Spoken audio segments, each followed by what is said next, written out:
I met her in 1995. She was my classmate in college. We took Bachelor of Science in Respiratory Therapy at San Pedro College. Nakita ko na sa kanya kung gaano siya ka matulungin.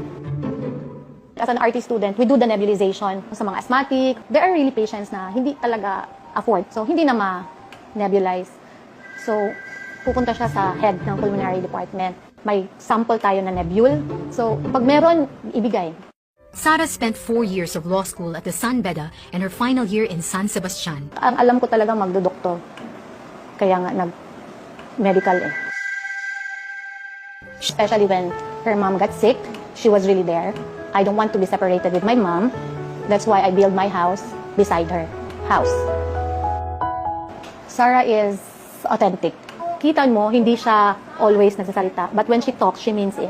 The female version of her father. That is the reason why she's very careful in her decision making. Because she is the family name Duterte. May reputation siya, may pangalan siya na kailangan protect.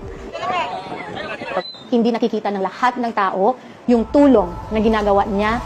Ang sitwasyon po sa aking anak, meron po siyang clip lip. Hindi siya agad makadede kasi yung ano niya, yung sa bibig niya, lumalabas yung gatas patungo dito sa ilong. Sumingi po ako ng tulong kang Ma'am Inday. Oh, bakit ba ngayon mo lang ipinakita yung anak mo sa akin? Eh, dapat noon pa. Napakalaking tulong po talaga si Mayor Inday. Sa kapakarami ng problema natin sa buhay, minsan naisip natin na wala na talaga tayong malalapitan. Si Mayor Inday lang yun ang aking nilalapitan. Labi nagipit na.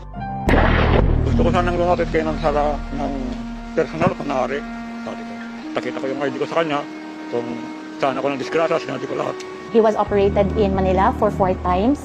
Medyo hindi maganda yung result. Chinibes talya ng ele na ano ba, Urilyasi. Ay, chinibes table ng ele. Makarabya man este vida ba, sina. Kay, kami na taming gabi dito yung lisod. Sir, akyat daw kayo sa taas. Gusto daw kayo nakausap ni Non Sara. Sabi niya, anong kailangan mo sa akin? Gusto ko sanang hingi ng tulong na pang-opera.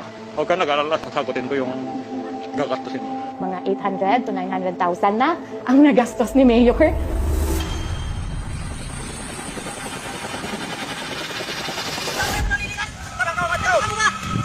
You remember yung the C-130 crash? It was Mayor Sara's initiative to transfer the severely injured or wounded soldiers dito sa Davao. Hindi na siya kailangan sabihan. Kusa niya nang gawin. Sobrang sila yun nun. Wala ko daw ako sa inyo.